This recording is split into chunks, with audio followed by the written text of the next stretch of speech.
নমস্কার বন্ধুরা, মিনাস কিচেনে আরও একটি নতুন রেসিপিতে সবাইকে স্বাগত। সাথে থাকার অনুরোধ রইল।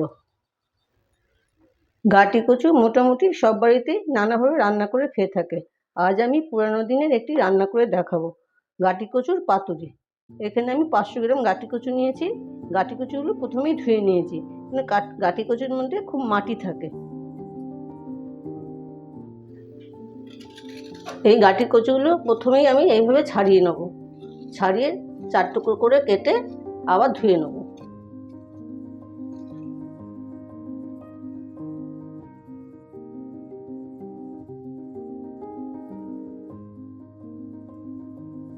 এখানে 500 গ্রাম গাঁটি কচু আছে।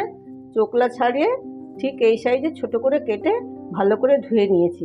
এবার এটা একটি বাটিতে ঢেলে নেব।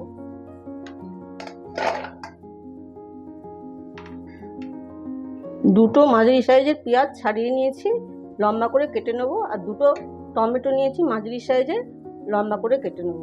একটু আদা নিয়েছি, গ্রেট করে নেব। আর কাঁচা লঙ্কাটা চিড়ে নেব।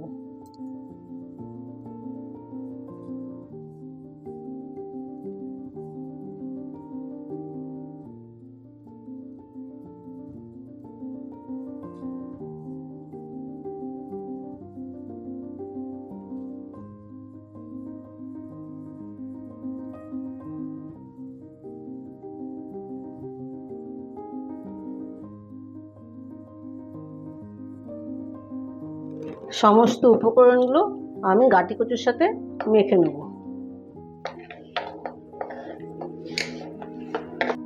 কিছুটা ধনেপাতা কুচো আছে, সেটাও দিয়ে দিলাম। পরিমাণ মতো লবণ দেব।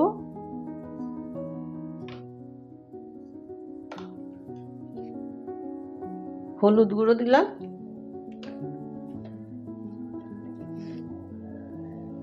পরিমাণ মতো লঙ্কার গুঁড়ো দিলাম। ঝালটা আপনাদের স্বাদ মতো দেবেন। আর দিচ্ছি এখানে 4 টেবিল চামচ মতো সর্ষের তেল আছে, সেটাও দিয়ে দিলাম। এবার ভালো করে মেখে নেব।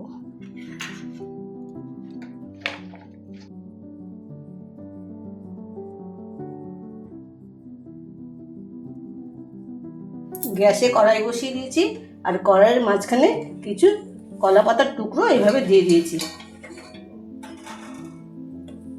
সব এই সাইজে টুকরো করে দিয়ে দিয়েছি।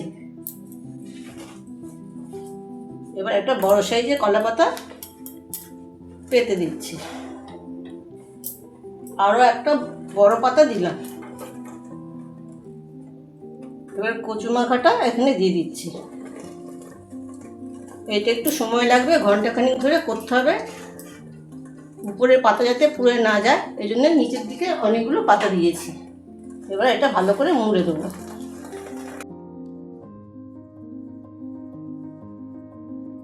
এই কলা পাতাগুলো খুব কচি হলে মুড়তে সুবিধা হয়। যদি কচি কলা পাতা না থাকে, তাহলে এই কলা পাতাগুলো একটু গরম জলে ভিজিয়ে নরম করে নেবেন। এবার এটা আমি আধ ঘন্টার জন্য বসিয়ে রাখবো। আধ ঘন্টা পর আরেকবার দেখব। 5 মিনিট মিডিয়াম আগুনে রাখবো। তারপরে একদম লো করে 40 মিনিটের জন্য বসিয়ে রাখবো। 40 মিনিট হয়ে গেছে। আমি এবার ঢাকাটা খুলে একটু দেখে নিচ্ছি। উপর থেকে আর একটু পাতা দিয়ে ঢাকা দিয়ে দিয়েছিলাম, যাতে ভিতরের ভাপটা না বেরিয়ে যায়।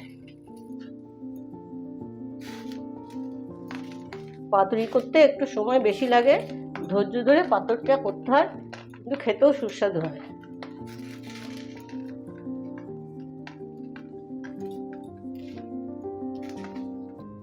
উপর থেকে আর কয়েকটা কাঁচা লঙ্কা দিয়ে দিলাম।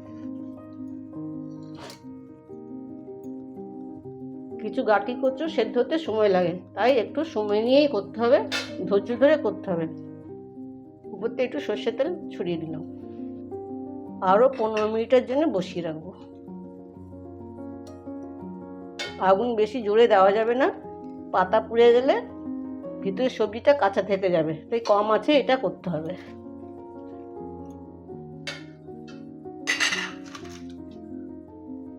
আরও 15 মিনিটের জন্য আমি বসিয়ে রাখছি।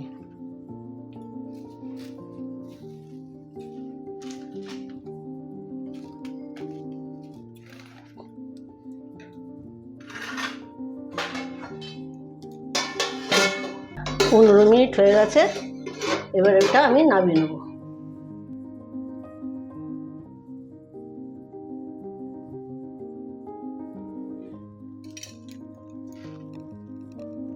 দেখুন পুরোটা সেদ্ধ হয়ে গেছে। পাতুরি করে দেখবেন, খেতে বেশ ভালো হয়। আজকের এই রেসিপিটা আপনাদের কাছে কেমন লাগলো কমেন্টে জানাতে ভুলবেন না। যদি ভালো লেগে থাকে লাইক, শেয়ার, সাবস্ক্রাইব করে সাথে থাকবেন।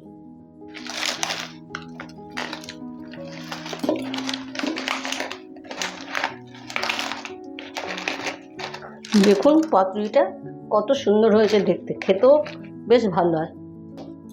একবার এই রেসিপিটা করে খাবার অনুরোধ রইল। আজকের এই রেসিপি যদি আপনাদের ভালো লেগে থাকে লাইক, শেয়ার, সাবস্ক্রাইব করে সাথে থাকবেন। কমেন্টে জানাতে ভুলবেন না কেমন হয়েছে।